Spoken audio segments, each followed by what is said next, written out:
Hi, everybody. I wanted to welcome you to So Let's Get Into It, right? I started this because I felt like I know a lot of us are going through transitional points in our lives, especially if you're in the industry and you understand like how the strike is happening and how it affected us all. It really is just a season to start to reevaluate some things, figuring out, okay, what direction do I actually want to go in? What do I need to invest in and let go so I can become the person that I, aspire to be, basically. And with that, I felt like it was time for me to reshare my journey again. I feel God like pulled me and led me to do it. So I really do hope that someone receives this and you gain from it what you are needing in this moment in time. And I hope that we can continue to grow on this journey together because we are all just trying to figure it out, right? No one has all the answers. I don't know anyone that does. But when I do get answers, when I do have information, I really would like to share it and just give my experience and my journey, and hopefully it helps. All right, so let's get into it. I get people ask me often, how did I become a designer? What inspired me to do this? And to be honest, I'm going to tell you, God. I was on the path to becoming a lawyer. I graduated with a degree in political science. Like, I was nowhere near fashion, none of that. I literally used to pick on the people that took forever to get ready because I grew up as a tomboy. So I would literally be like, "Why are you in the bathroom so long? Oh my gosh!" And now that's me. That's why I am the why am I in the bathroom? Why you taking so long? But I understand it now. Like, fashion has a way of igniting this almost childlike thing inside of you, and it also allows you to use technical skills and things that you've experienced in adult life, in a sense, and really connect that with the kid you. And that's what continues to give me just different level of creativity and also continue to stay excited about creating something new. With that being said, how did I become a designer? In 2017, I heard God ask me to learn how to sew. I didn't know why. Make clothes, specifically make clothes. And so I ended up getting my mentor who helped me. At that time, he was my mentor in 2017. He taught me like the basis of sewing. And from there, I would start to fall in love with the things that I could create. Like all the different ideas that were coming out of me. The fact that I would be doing this for hours. I would get lost in it, okay? It's just insane how when you feel, and this is also a good way for you to know what is a passion? Like, what does passion feel like, right? And I always describe it as, or how do you know you're supposed to be doing something? And I describe it as a feeling of if you would do it for free. Like, if you get lost in it, if every time you turn away from that thing to be like, no, I need to do this. Like, I need to be an adult, I need to stop distracting myself from my job or whatever it may be. But if every time you have free time or you're just excited about doing this thing and you get lost in it time-wise, to me, I feel like that is something that maybe you're called to do. Maybe that's a passion. Now, pray on it. Not telling you to just jump into it right away, but pay attention to that feeling. Really see, how you feel when you're doing it. And are you wanting to be better at it? Are you studying it? You know what I'm saying? Like, do you just study it, the craft, because you love it so much? And that will indicate that that's something you should possibly be doing, long term, or at least invest more energy into figuring out if you could do it long term. So that's how do you know something you're passionate, a little tidbit in between. Now, as far as getting back into design, in 2017, again, learn how to sew. Then in I still worked a job in corporate. I was working as a contract analyst and then a contract and budget analyst. And doing that, I would go home after work and I would just sew. I would do fashion shows, create lines. Like, I was up all night sewing, and then had to get up and go into work the next day. It was crazy. Like, I was pushing myself like a robot, but that's how bad I wanted it. I was super into it, sewing every day, like hours hours for hours. And that's how I was able to get to the skill set that I am now, I guess what a lot of people would say, in a short period of time.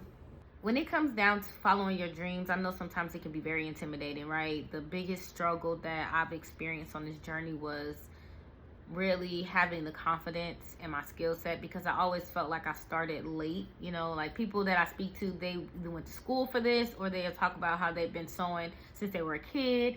And I didn't have that story. Like, I quit my job in 2019 on faith. Like, God told me to quit my job, and I battled with it for a while, but eventually I did. And I have not regretted the decision since. Now, I'm not going to sit here and say that it hasn't been hard. You know, it's been hard financially, it's been hard emotionally, there have been days I've cried, you know, feeling very overwhelmed because it's just not easy.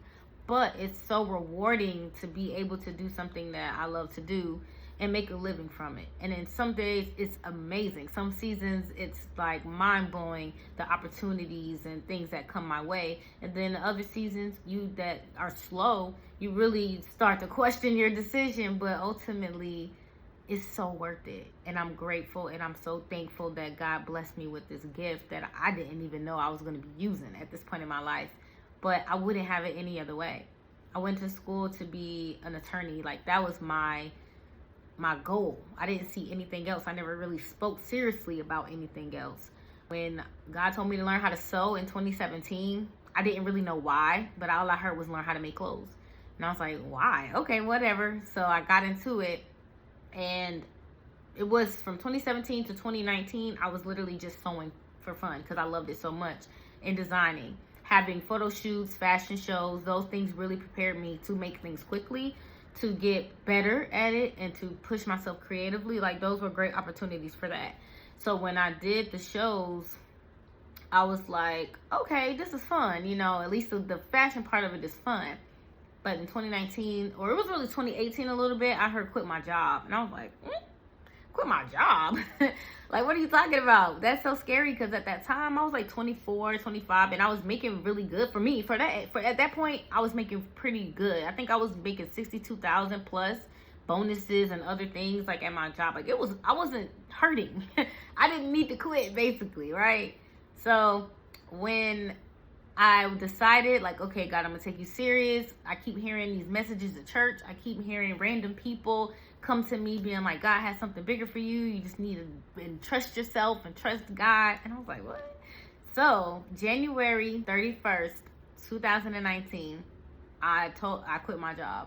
I left on faith, and I had like this whole plan, and that's in a separate video. I'll go over how I prepare myself for that journey and what it looked like. And I mean, I'll be real with you guys, but then I'll also share highlights as well too, because it was a journey nonetheless. But yeah, 2019, I ended up working in film let me back up. I ended up working in theater at Emory College. I reached out to this lady, Amanda. Thank you, Amanda, for the opportunity you gave me. It really set things in motion for me as far as working in theater and arts, and just seeing your costumes come to life. It was very exciting. But at the end of the year, I ended up working at Doom Patrol, and I have worked Doom Patrol for 3 seasons. So I went in there as a day play, which is basically someone who's there as an extra hand. So maybe they'll need you for the day, maybe they'll need you for 2 weeks, maybe they only need, there's just something like that. It's not really a permanent thing.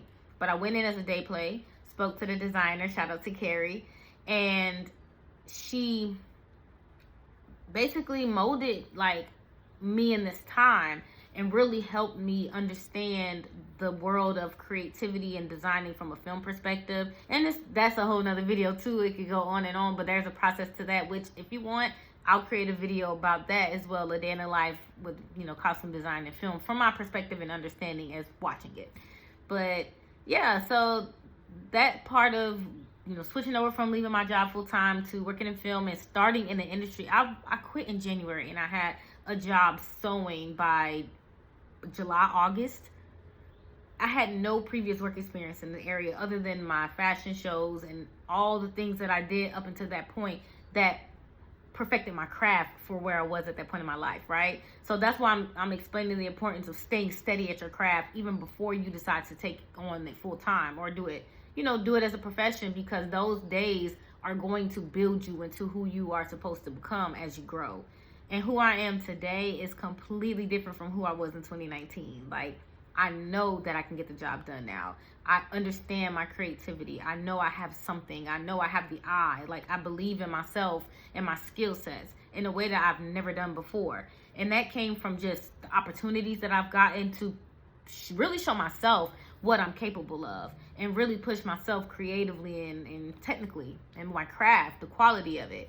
All those things are so important to me that no one else has to tell me, oh, this is not good enough or whatnot. Like, I'm studying my own work and I'm pushing myself so that I can be the best version for myself, not for anybody else. I'm in competition with me.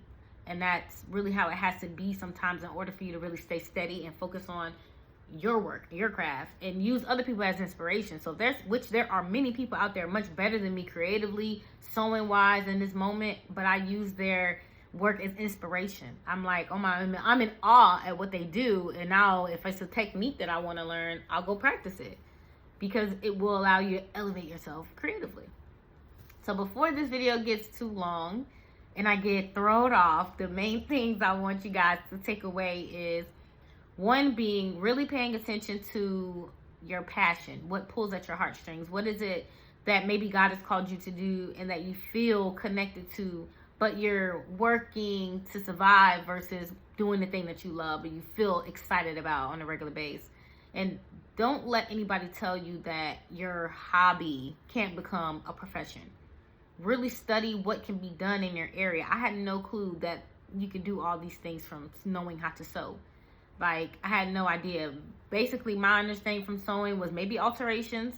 Yes, doing some custom stuff for clients, but traveling to different, people's commercials to do tailoring services where you're getting paid for the day to be there to tailor for them, working in music videos, working in film, having custom clients to make stuff for, doing tailoring. I've had my hands in a lot of different things, just being in the industry, one, but then also being open to use my craft the way God lets me use my craft. And eventually I will fizzle out the things that I feel like, I've been doing this for a while, but I'm not that excited about it. I think I really prefer to actually focus more on designing custom pieces for people, not so much doing X, Y, and Z. And invest in yourself and believe in yourself. This journey is not easy. I'm not going to sit here and pretend like it is. There have been times where I've made no money in months. Like, as far as when I first started, I wasn't making any money. No one was calling my phone. I had no clients. I had to hustle. I had to really go out there and grind and reach out to people and push my work. Today, I get a lot of referrals, and I'm so blessed for it, because that's not how it started. And I didn't see that. I spoke that over myself, but I didn't see it in the beginning. But the thing that I'll say is, say your prayer and say your manifestations, because that will really put life into what you want. I speak prosperity over your business. I speak prosperity over your mind, peace over your mind. I speak opportunities, the things that you didn't even know you needed. I pray that God brings you those resources, that you run into the people that you need in order to do the things you need to do. Somebody's just going to walk up to you after hearing you speak about it and say, you know what? I actually have someone that can help you. They're going to give you resources, and you won't have to search high and low for it. Because you spoke a life into it, God is going to give it to you. I pray that you have the support that you need. And if you don't have the support, that you find peace and believing in yourself, right? That you have the belief and the confidence in yourself, that you don't harp on what you don't have. Speak life into what you do need and where you see yourself going, right? And on those low days, that you have a support system that can speak life into you and that can help you understand who you are and whose you are, right? I speak that over you, and I pray for abundance, right? I know we're going through hard times. I pray for your abundance, that you are financially abundant, that you are spiritually abundant, and let's get it. So let's get it. All right, y'all, be blessed. Thank you for tuning in with me. I know this video was lengthy, but I really hope it helped someone and touched you guys. And yeah, bye. Oh, follow me, Delicate_Creations. Almost forgot the shameless plug. So let's get into it. Next episode coming soon.